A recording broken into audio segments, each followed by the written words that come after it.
ಈ ಒಂದು ಪುಟ್ಟ ಕಾರ್ಯಕ್ರಮಕ್ಕೆ ನಮ್ಮ ಕಾಪು ಶಾಸಕರಾದಂತಹ ಗುರ್ಮೆ ಸುರೇಶ್ ಶೆಟ್ಟಿ ಅವರು ಕೂಡ ಅವರ ಒಂದು ಬ್ಯುಸಿ ಶೆಡ್ಯೂಲಲ್ಲಿ ಬಿಡುವು ಮಾಡಿಕೊಂಡು ನಮ್ಮೆಲ್ಲರನ್ನ ನೋಡ್ಕೊಂಡು ಹೋಗಲಿಕ್ಕೆ ಬಂದಿರ್ತಾರೆ. ಜೊತೆಗೆ ಶ್ರೀ ರಾಜರಾಜೇಶ್ವರಿಯ ಅಮ್ಮನವರ ಆಶೀರ್ವಾದವನ್ನು ಪಡೀಲಿಕ್ಕೆ ಇವತ್ತು ನಮ್ಮೊಂದಿಗೆ ಜೊತೆಯಾಗಿದ್ದಾರೆ.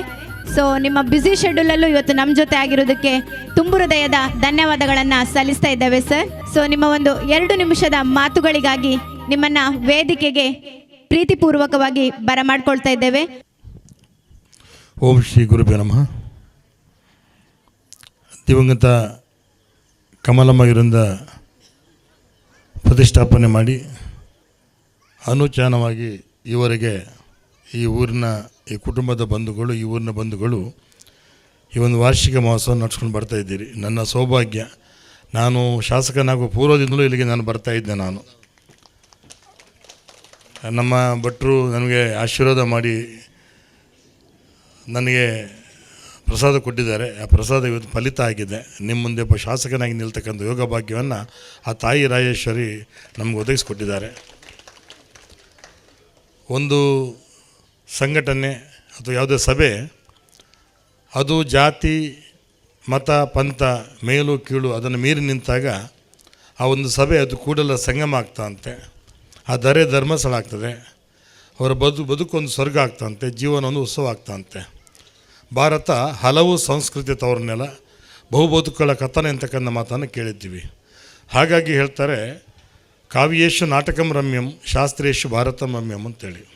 ಅಂದರೆ ಕೇವಲ ಕಲ್ಲು ಮುಳ್ಳುಗಳ ನಾಡು ಇದಲ್ಲ, ಹೇಗೋ ಎಂತೂ ಬದುಕಿದವರ ನಾಡು ಇದಲ್ಲ, ವಾತ್ಸಲ್ಯದ ಸುದೆಯತ್ತ ಮಾತೃಭೂಮಿ, ಸ್ವಾಭಿಮಾನದ ಸಂಕಲ್ಪ ನೀಡಿ ಫಲವೆತ್ತ ಪಿತೃಭೂಮಿ, ಹರಿಹರರು ಒಂದಾಗಿ ಮೈದಳೆದ ಪುಣ್ಯಭೂಮಿ, ಲಕ್ಷ್ಮೀ ಸರಸ್ವತಿ ಪಾರ್ವತಿಯಲ್ಲಿ ಸೇರಿ ದುರ್ಗೆಯರಾದ ಕರ್ಮಭೂಮಿ, ಚತುರ್ವೇದಗಳ ತವರು ಅಂತಕ್ಕಂಥ ಮಾತನ್ನು ಈ ನಾಡಿನ ಬಗ್ಗೆ ಹೇಳ್ತಾರೆ. ನಾವು ಮೊನ್ನೆ ಅಮೇರಿಕಕ್ಕೆ ಒಂದು 12 ಜನ ಶಾಸಕರು ಹೋಗಿದ್ವಿ. ಒಂದು ಸ್ಟಡಿ ಟೂರ್ ಅಂತೇಳಿ, ಒಂದು ಅಭ್ಯಾಸ ಪ್ರವಾಸ ಅಂತೇಳಿ. ಅಷ್ಟೈಶ್ವರ್ಯ ಇದೆ. ಆದರೆ ಭಾರತ ಆಧ್ಯಾತ್ಮದ ತವರು. ಜಗತ್ತಿನ ಆಧ್ಯಾತ್ಮಿಕ ಅಗ್ರೇಸರ ಯಾರು ಅಂತ ಕೇಳಿದ್ರು ಭಾರತ ಅಂತೇಳಿ ನಮಗೆ ಅಲ್ಲಿ ಹೋದ್ಮೇಲೆ ಗೊತ್ತಾಗ್ತದೆ. ಅಲ್ಲಿ ಸರ್ವಸ್ವ ಇದೆ. ನನ್ನ ಬಂಧುಗಳು ಒಂದು 12 ಜನ ಅಲ್ಲಿ ಸೆಟ್ಲ್ ಆಗಿದ್ದಾರೆ. 100-150 ಕೋಟಿ ಬೆಲೆಗೆ ಬಾಳ್ತಾರೆ. ನೆಮ್ಮದಿ ಇದೆ ಕೇಳಿದ್ರೆ ನೆಮ್ಮದಿ ಇಲ್ಲ.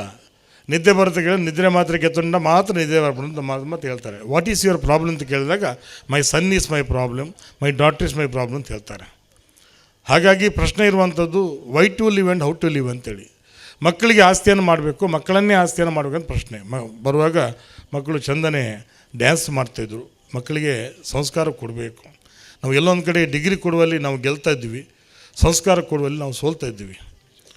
ಹಾಗಾಗಿ ಹೇಳ್ತಾರೆ, ಸಂಸ್ಕಾರದ ಸ್ಪರ್ಶದಿಂದ ಕಬ್ಬು ಕಲ್ಲು ಸಕ್ಕರೆ ಆಗ್ತದೆ, ತಂತಿ ತಂಬೂರಿ ಆಗ್ತದೆ, ಹೆಪ್ಪು ತುಪ್ಪ ಆಗ್ತದೆ, ವ್ಯಾದ ವಾಲ್ಮೀಕಿ ಆಗ್ತಾನೆ, ಕಾಳಿದಾಸ ಕವಿಕುಲ ತಿಲಕನಾಗ್ತಾನಂತೆ. ಅದಕ್ಕೆ ಹೇಳ್ತಾರೆ, ಯೇಸು ಸಂತರು ಎನಿತು ಶರಣರು ಜ್ಞಾನ ಬೀಜವ ನೆಟ್ಟರು, ರಾಮರಾಜ್ಯದ ಕನಸು ಕಾಣೋದು ದೇಹ ಬಿಟ್ಟ ಮಹಾಂತರು ಎನ್ನುವಂತೆ ತ್ಯಾಗರಾಜರ ಗಾನ, ವಾಲ್ಮೀಕಿ ಕವನ, ರಾಮನಡಿ ಇಟ್ಟನೆಲ್ಲ ಭೀಮನುಸುರಿದ ಗಾಳಿ, ವ್ಯೋಮದಿ ಭಗೀರಥಂ ತಂದ ಸುರತಟ್ಟಿನಿ ಸೋಮನಂ ಪೆತ್ತಕ್ಕರಲ್. ಇಂಥ ಹಿರಿಮೆಗರಿಮೆಯುಳ್ಳಂಥ ನಾಡು. ಅದಕ್ಕೆ ಪೂರಕವಾಗಿ ನಮ್ಮನ್ನು ಕೈ ಹಿಡಿದು ಮುನ್ನಡೆಸಂಥ ಈ ನಾಡಿನ ಸಂತ ಶ್ರೇಷ್ಠರು, ಶರಣಶ್ರೇಷ್ಠರು, ವಚನ ಶ್ರೇಷ್ಠರು, ವೈದಿಕ ಶ್ರೇಷ್ಠರು ಸ್ನೇಹಿತರೆ. ನಾವು ಹೆಮ್ಮೆ ಪಡಬೇಕು. ಕರಾವಳಿ ಅಂತೇಳಿದರೆ ಈ ಭೂಲೋಕದ ಸ್ವರ್ಗ ಅಂತ ಹೇಳ್ತಾರೆ. ನಮ್ಮ ದೇವಸ್ಥಾನಗಳು, ದೈವಸ್ಥಾನಗಳು, ಮೂಲಸ್ಥಾನಗಳು, ನಾಗಸ್ಥಾನಗಳು ನಮ್ಮ ಪೂರ್ವಜರು ನಮಗೆ ಇಟ್ಟು ಹೋದ ಬಿಟ್ಟು ಹೋದ ಅಪೂರ್ವ ಆಸ್ತಿ ಅಂತ ಭಾವಿಸ್ತೇನೆ.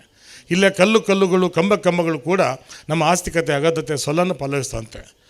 ಹಾಗಾಗಿ ಎಷ್ಟು ಒಳ್ಳೆಯ ವ್ಯವಸ್ಥೆ ಅಂತೇಳಿದರೆ ನಮ್ಮ ಪೂರ್ವಜರು ಬಹುಶಃ ಗಾಳಿಪಟ ಎಷ್ಟೇ ಮೇಲಕ್ಕೆ ಹೋದರೂ ಕೂಡ ಆ ಸೂತ್ರ ನಮ್ಮ ಕೈಯಲ್ಲಿ ಇರುವ ಹಾಗೆ, ಹಕ್ಕಿ ಎಷ್ಟೇ ಎತ್ತರಕ್ಕೆ ಹಾರಿದರೂ ಕೂಡ ಅದು ಕಾಳು ತಿನ್ನೋದಕ್ಕೆ ನೀರು ಕುಡಿಯೋದಕ್ಕೆ ನೆಲಕ್ಕೆ ಬರುವ ಹಾಗೆ ನಮ್ಮ ಪೂರ್ವಜರು ಏನು ಎಷ್ಟು ಒಳ್ಳೆಯ ವ್ಯವಸ್ಥೆ ಮಾಡಿದ್ದಾರೆ. ನಮ್ಮ ದೇವಸ್ಥಾನವನ್ನು, ದೈವಸ್ಥಾನವನ್ನು, ಮೂಲಸ್ಥಾನವನ್ನು, ನಾಗಸ್ಥಾನ ಮುಂದಿಟ್ಕೊಂಡು ವರ್ಷಕ್ಕೆ 1 ಸರ್ತಿ 2 ಸರ್ತಿ 3 ಸರ್ತಿ ಇಡೀ ಕುಟುಂಬ ಸೇರಬೇಕು. ಹಾಗೆ ಇಡೀ ಊರು ಸೇರಬೇಕು. ತನ್ಮೂಲಕ ತಮ್ಮ ಕುಟುಂಬದ ಬೇರು ಭದ್ರಾಗಬೇಕು. ನಮ್ಮ ಸಂಬಂಧಗಳ ಅದು ಬೇರು ಗಟ್ಟಿಯಾಗಬೇಕು ಅನ್ನೋ ನೆಲೆಗಟ್ಟಿನಲ್ಲಿ ಮಾಡಿಕೊಂಡಂಥ ವ್ಯವಸ್ಥೆ ಇವತ್ತು ಇಡೀ ಇಲ್ಲಿ ಸೇರಿ ಬಹುಶಃ ಪಕ್ಷಾತೀತವಾಗಿ ಜಾತ್ಯತೀತವಾಗಿ ನಾವೆಲ್ಲ ಸೇರಿದ್ದೀವಿ ಇಲ್ಲಿ. ಹಾಗಾಗಿ ಭಗವಂತ ನಿಮಗೆಲ್ಲರಿಗೂ ಕೂಡ ಸುಖ, ಶಾಂತಿ, ನೆಮ್ಮದಿ, ಸಮೃದ್ಧಿಯನ್ನು ಕೊಡಲಿ. ಭಾಳ ಪ್ರೀತಿಯಿಂದ ವರ್ಷಂಪ್ರತಿ ನಮ್ಮ ಕಚೇರಿಗೆ, ನನ್ನ ಮನೆಗೆ ಬಂದು ನನ್ನ ಬರಮಾಡಿಕೊಳ್ತಾರೆ. ಮಧ್ಯಾಹ್ನ ಬರಬೇಕಾಗಿತ್ತು.